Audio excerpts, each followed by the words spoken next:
तुम next shift में आना। Sir please come. हम दोनों next. Success should not go to your head but to your heart. Denver, the center of my success.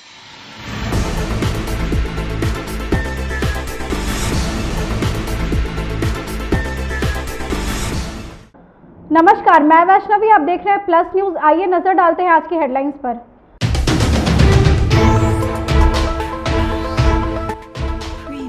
Deputy CM सम्राट चौधरी 3 जुलाई को अयोध्या में अपनी पगड़ी उतारेंगे।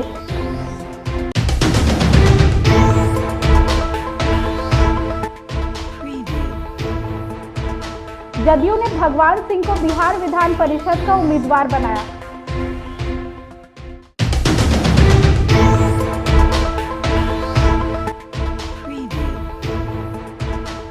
उपेंद्र कुशवाहा को राज्यसभा का उम्मीदवार बनाया गया।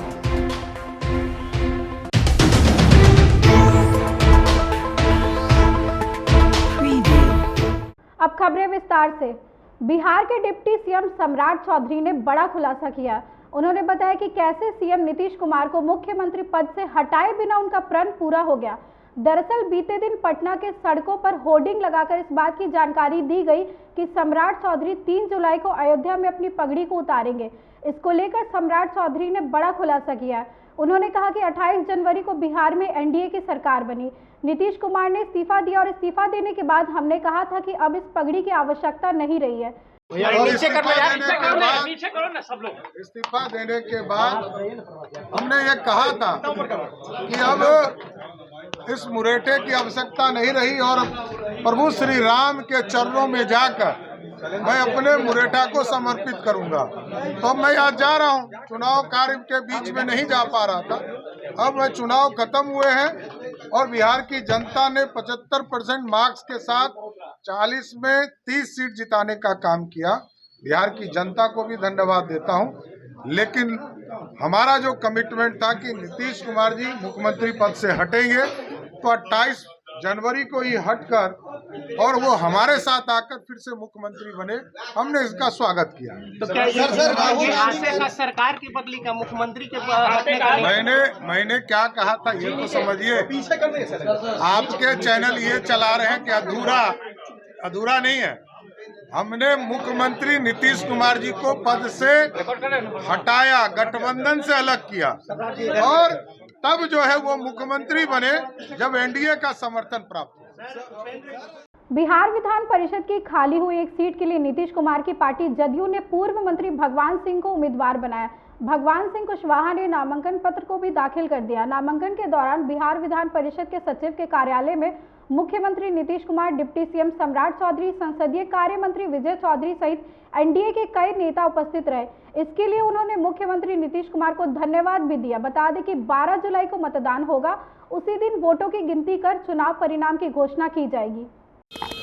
तो मैं धन्यवाद देना चाहता हूं कि मेरे जैसे व्यक्ति को एक संघर्षशील और रात दिन हम पार्टी के हित में एनडीए को मजबूत करने में काम में लगे रहते हैं और मेरे जैसा लोगों को उन्होंने नियुक्त किया है, सीट दिया है, उसके लिए सब लोग को मैं प्रणाम नमस्कार करता हूँ। ये भी है कि आपको प्रदेश अध्यक्ष जनता दल यूनाइटेड बनाया। इस मामले में कुछ हम नहीं कहना चाहेंगे, लेकिन जो जिम्मेवारी दिया है नीतीश कुमार जी ने, उस जिम्मेवारी को 100% वाहन करेंगे, इसमें कहीं से दो राय नहीं। कुशवाहा समाज को लेकर इन दिनों काफी सियासत हो रहा है, क्या ऐसा बात नहीं है कि खाली कुशवाहा के बारे में चर्चा हो रही है। जो एक्सपेरिमेंट किया अरे लालू यादव का सारा एक्सपेरिमेंट फेल। जहां जहां कुशवाहा लड़ा, अपना वोट का ट्रांसफर किए मात्र एक जगह, बाकी जगह तो निगेटिव वोट जीता और वीआईपी पार्टी को 3 सीट दिए थे। सबसे तो ज्यादा छल हुआ वीआईपी पार्टी के साथ। मोतिहारी में उनके लोगों ने विरोध किया। तो क्या नीतीश कुमार के साथ इंटैक्ट रहेगा कुशवाहा? नीतीश कुमार जी के साथ श्री भगवान जी, उपेंद्र जी भी आ रहे हैं ना। सब आदमी हम लोग एक है भाई। एनडीए में तो हम लोग 2-4 नेता है ना मजबूत, तो हम लोग को छोड़ के कहाँ जाएगा? ना जेडी में नहीं आ रहे हैं, राज्यसभा के मेंबर बन रहे हैं। जदयू के वरिष्ठ नेता और बिहार सरकार में मंत्री अशोक चौधरी ने हिंदुत्व को लेकर अपना बयान दिया। उन्होंने कहा कि सनातन में हमेशा धर्म की जय की बात की गई है। हिंदुत्व प्रेम बढ़ाने वाला धर्म है। का काम करता है, ये सही है। सनातन में तो हमेशा कहा गया है धर्म की जय हो, अधर्म का नाश हो, प्राणियों में सद्भावना हो, विश्व का कल्याण हो। इसीलिए हिंदुत्व जो है वो तो प्रेम बढ़ाने वाला धर्म है। इसलिए ये कहना उचित नहीं है कि हिंदुत्व जो है वो हिंसा को बढ़ाता है। अच्छा, ये पुल जो लगातार गिर रहा है, इस पर आरजेडी सवाल खड़े कर रही है। देखिए, ऐसा है कि मात्र अभी हमको 1 महीना हुआ है, 1.5 महीना पुल को विभाग को संभाले हुए। इसके पहले आरजेडी के जो माननीय उप मुख्यमंत्री हैं, 1.5 साल पुल उन्हीं के पास ये सब ग्रामीण कार्य विभाग था और सड़क निर्माण का विभाग भी उन्हीं के पास था।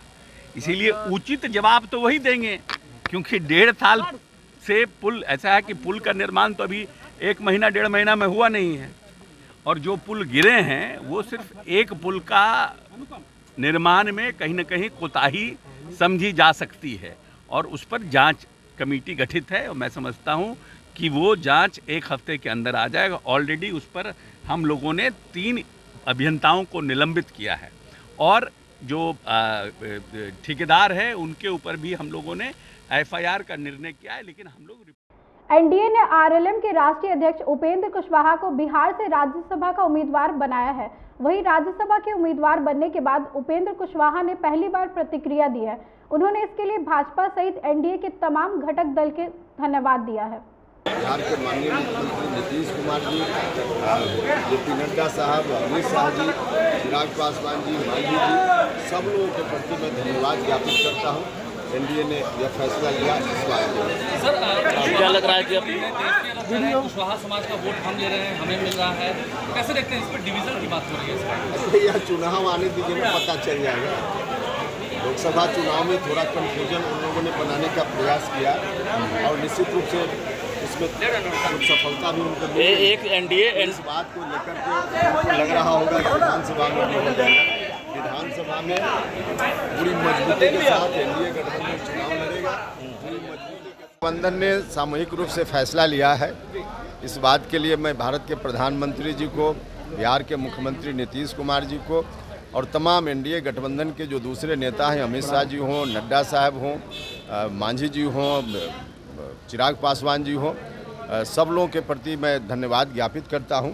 सब लोगों का सामूहिक निर्णय। लेकिन सर, राहुल गांधी का जो बयान आया है पार्लियामेंट में, कैसे देखते हैं हिंदू धर्म को लेकर? देखिए, राहुल गांधी जी अब विपक्ष के नेता हैं तो कुछ तो उनको बोलना है।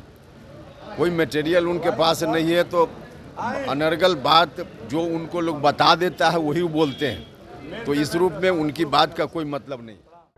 बिहार के उप मुख्यमंत्री सम्राट चौधरी ने पटना में हुई बैठक में विकास कार्यों की समीक्षा की। इसको लेकर उन्होंने अपना बयान भी दिया। उन्होंने कहा कि पटना को और समृद्ध बनाने के लिए सभी लोगों ने चर्चा रखी है। पटना के विकास के लिए सभी लोग चिंतित हैं। विकास के टारगेट को पूरा करना है। हो सकता है, इस पर सभी लोगों ने अपनी चर्चा रखी। जो प्रतिनिधि हैं सभी लोगों ने अपनी बात रखी है। पटना के विकास के लिए सभी लोग चिंतित हैं। उस पूरा करना है, टारगेट को पूरा करना है। माननीय मुख्यमंत्री जी और प्रधानमंत्री जी के निर्देशन में इस काम को पूरा कराना। आज से 3 नए कानून लागू हुए पूरे देश भर में। स्वाभाविक है, इस देश अंग्रेजों के गुलामी से बाहर निकला है। अब नयापन, नए कानून, भारत का कानून अब इस देश में लागू होगा। पर्चा लीक को लेकर सर, डिप्टी सीएम सम्राट चौधरी की पगड़ी खोलने की खबर पर सियासत तेज हो गई है। इसको लेकर भाजपा प्रवक्ता प्रभाकर मिश्रा ने अपना बयान दिया। उन्होंने कहा कि उप मुख्यमंत्री सम्राट चौधरी का संकल्प प्रदेश में बेहतर विधि व्यवस्था और आरजेडी को सत्ता से बेदखल करने का था। बिहार में फिर एनडीए की सरकार बनते ही ये दोनों संकल्प पूरे हो गए हैं। व्यवस्था और जंगल राज के सूत्रधार राजद को सत्ता से बेदखल करने का, बिहार में फिर एनडीए की सरकार बनते ही ये दोनों संकल्प पूरे हो गए। इससे बिहार प्रदेश भाजपा अध्यक्ष अपना मुरेठा प्रभु राम के चरणों में समर्पित करेंगे। साथ ही बिहार की तरक्की और अमन चैन के लिए भगवान श्री राम से प्रार्थना करेंगे।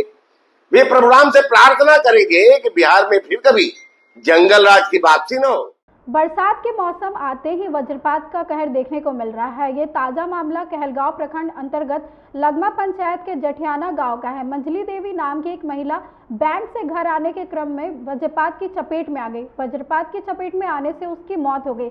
घटना के बाद परिजनों का रो रो कर बुरा हाल है।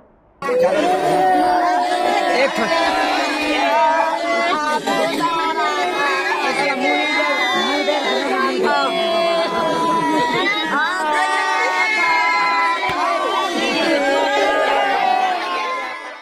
मौसम विभाग ने बारिश को लेकर 7 जिलों के लिए भारी बारिश का अलर्ट जारी किया। विभाग के अनुसार 2 जुलाई को सूबे के पटना, सिवान समेत 7 जिलों में भारी बारिश हो सकती है। अगले 72 घंटों तक मॉनसून सक्रिय रहेगा।